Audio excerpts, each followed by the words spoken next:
¿Se puede dar reanimación cardiopulmonar en prono? Y la respuesta es sí.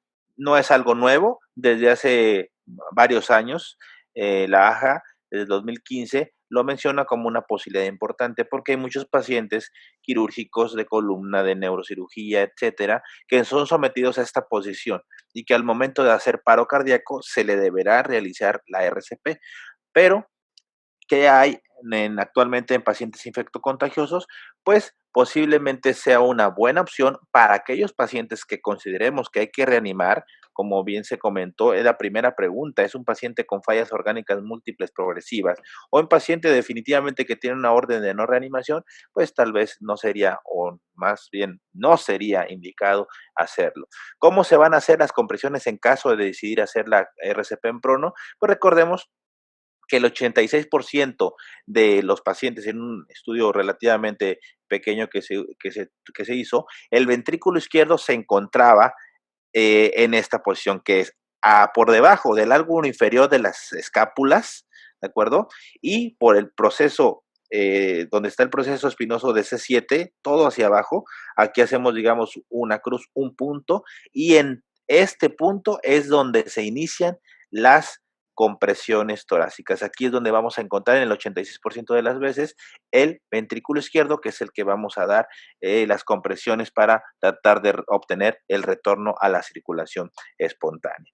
¿Cómo se hace? Pues se hace con la forma habitual, las manos entrelazadas, con el talón de una mano apoyando en ese sitio y la otra abrazándola y dar compresiones habituales de la RCP como se ha comentado previamente y siempre haciendo un contrapeso. Puede ser que si no se tenga una superficie sólida como una tabla rígida, se puede hacer un contrapeso metiendo la mano, ¿vale? Para que las compresiones sean más efectivas. Se puede realizar de esa forma la desfibrilación ya sea con las palas o sea con los parches, lo que se tenga de forma disponible. Se puede poner una en el pecho izquierdo y otra en el pecho derecho tal cual, que es vía axilar, o otra que es la posterior lateral, una en la línea axilar media izquierda, como se muestra aquí en la imagen, y en la otra en la escápula derecha, y si se detecta el ritmo desfibrilable, ahí se da la desfibrilación. Claro, en cuanto se tenga el equipo y la seguridad adecuada, la seguridad necesaria, se puede poner a llegar a voltear a supino y continuar la RCP siendo esta más efectiva y siempre pensando en descartar las causas de paro cardíaco, las H y las T que lo ha llevado, que regularmente es una hipoxemia, aunque no es la única causa. Ahora bien, estando en posición prona, ¿se puede intubar? Si ya está intubado, pues ya le hicimos, ¿no? Se continúa la RCP y se baja la frecuencia respiratoria a 10 por minuto y se trata de hacer los ciclos tal cual y regresar cuando sea posible a supino para optimizar las compresiones. Pero si el paciente se encuentra sin intubar, y pues nos preguntaríamos por qué se va a estar sin intubar. Ya sabemos que algunas de las estrategias tempranas para evitar una progresión deletérea de los pacientes con SDRA es poner un prono despierto solamente con oxígeno de alto flujo cuando haya un ambiente de presión negativa o oxígeno convencional y poner en prono despierto al paciente. Si ese paciente llega a presentar paro cardíaco, entonces lo conveniente es regresar a supino lo más rápido posible, asegurar la vía aérea también lo más rápido posible, aunque pues sí nos estamos ante una situación pues que debemos sin lugar a dudas entrenarnos y capacitarnos para el momento en que llegue a suceder esto, pues sea el menor riesgo posible para el profesional de la salud y con todas las medidas que ya vimos previamente de seguridad en los que son los equipos de protección. Así es. Y vamos a ver algunas guías en estos días, han salido las guías del AJA y previamente las guías de resucitación de Reino Unido, en el cual nos van a dividir la reanimación en 3 fases. Es muy importante comentar que la primera fase, una vez que ya se tiene la notificación del CRUM o que ya se sabe que se activa un código azul, y previo a esto, la simulación va a ser la planificación, ¿sí? Si se le notifica por el CRUM, primero planifique quién va a entrar y cuáles van a ser los roles. Lo segundo importante a preguntar, ¿es un paciente reanimable? ¿Sí o no?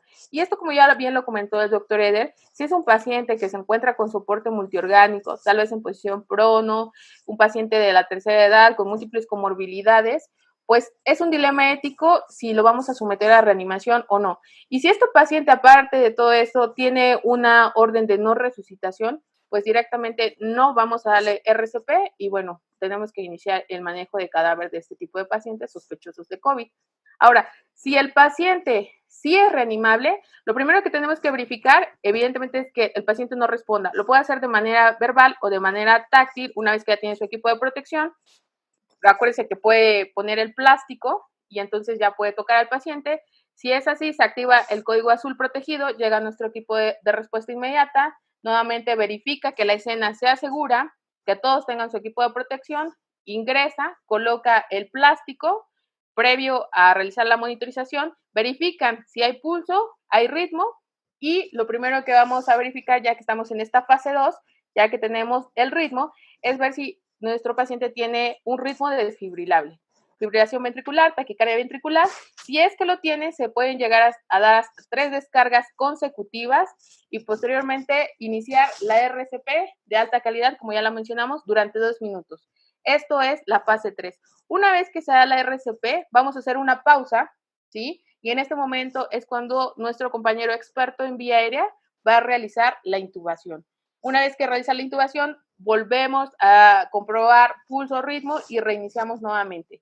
Ahora, ¿qué pasa si colocamos el monitor y resulta que no es desfibrilable? Pues una actividad eléctrica sin pulso, una sistolia, entonces nos vamos directamente a las compresiones, nuevamente de alta calidad por 2 minutos, hacemos la pausa, se da prioridad al manejo de la vía aérea y nuevamente regresamos. Es muy importante que ustedes sepan que en esta fase 3 se va a dar la prioridad al manejo de la vía aérea. No podemos seguir dando compresiones durante 2 minutos más, otro nuevo ciclo, sin tener la intubación del paciente porque nos vamos a exponer a mayor aerosolización. Ahora bien, en aquellos pacientes que tengan un retorno a la circulación espontánea, siempre es importante, si no se ha obtenido la vía aérea, asegúrese que la tenga y si la tiene, que la tenga con el neumotaponamiento de forma adecuada para que no exista ninguna aerosolización. Es importante darle seguimiento con la capnografía y dar una ventilación mecánica protectora, manteniendo y de forma inicial una saturación entre 94 y 98 y un CO2 dentro de la normalidad, aunque estas metas de CO2, de saturación de oxígeno y de presiones pulmonares son muy específicas cuando se tenga un paciente con SDRA que necesitará un abordaje especializado. Y en la C, que es el soporte circulatorio, mantenga una adecuada presión arterial media, considere cristaloides, un minidato de líquidos en pacientes que tengan hipovolemia, ¿de acuerdo? No de forma rutinaria, lo que sí es usar vasopresor temprano, ¿de acuerdo? Y algunos de estos pacientes posiblemente vayan a tener una repercusión por la afinidad que tiene el SARS-CoV-2 hacia tejido miocárdico de contractilidad y necesitará también no solamente vasopresor, sino también lo que es un inotrópico, clásicamente la dobutamina. Siempre haga una evaluación neurológica, optimice esa analgesia y continúe cuidados críticos de forma integral. Y aquí es un punto muy, muy importante a evaluar la secuela neurológica que puede llegar a tener, qué beneficio le vamos a dar con todo esto que acabamos de ver. Tal vez parece bastante interesante estar dando RCP a pacientes con COVID-19, puede llegar a ser para algunos hasta de alguna forma emocionante. Sin embargo, como dice la doctora Sofi, hay una cruda realidad en estos pacientes. En un estudio que se realizó en China, que fue prácticamente los primeros y los que tienen mucha experiencia y donde tenían ya muy bien protocolizado todo esto, de 136 pacientes que tenían o que se les dieron RCP, solamente 18 regresaron a la circulación espontánea. Y de esos 18, solamente 4 fueron sobrevivientes y al paso de los días, solamente uno de estos 4 sobrevivientes quedó sin secuelas neurológicas. Entonces, se vuelve ahora un poco más difícil con los datos y con la experiencia que hemos adquirido a través de otros compañeros médicos de otros países que tienen ya esta situación o que ya han vivido esta situación, el realizar la RCP o no realizarla. Entonces se vuelve un poquito más difícil y se lo dejamos a consideración, pero siempre recordando que la prioridad aquí es el profesional de la salud. Y con estos resultados en algunos estudios, pues me podría atrever a decir que sean muy juiciosos y muy cautelosos a dar el RCP, y si lo dan, cuánto tiempo hay que dar. Es algo muy importante también, siempre tener el equipo de respuesta a estos pacientes entrenado, practicar con maniquís, practicar con el equipo de protección en medida de lo posible, y el profesional o los profesionales que van a estar implicados en esta atención. Entonces, tal vez todo lo que hemos visto se vuelve un poco sencillo en decir, hay que hacerlo con mucho cuidado, y tengan en cuenta que el pronóstico de estos pacientes es muy malo una vez que han tenido paro cardíaco en contexto de COVID-19. Así es. Y finalmente mencionar que los invitamos a leer las guías de decisión bioética en cuidados críticos, donde ustedes pueden profundizar tal vez en este tema que pueda ser nuevo para nosotros en esta pandemia, de cuándo decidir o cómo decidir si vamos a darle reanimación o no a un paciente, de acuerdo a los factores que ya mencionamos, porque como ya vimos, la sobrevida pues es del 0.7%, pero lo que está independientemente ante todo este contexto es la protección del personal de salud. En esta pandemia no queremos héroes, queremos personal de salud con equipos de protección personal que pueda regresar a su casa. Por favor, no se arriesgue, también a nuestros compañeros de prehospital, no se arriesguen a dar reanimación si no cuentan con un equipo de protección personal y en las condiciones que hemos mencionado. Muchas Muchas gracias. gracias.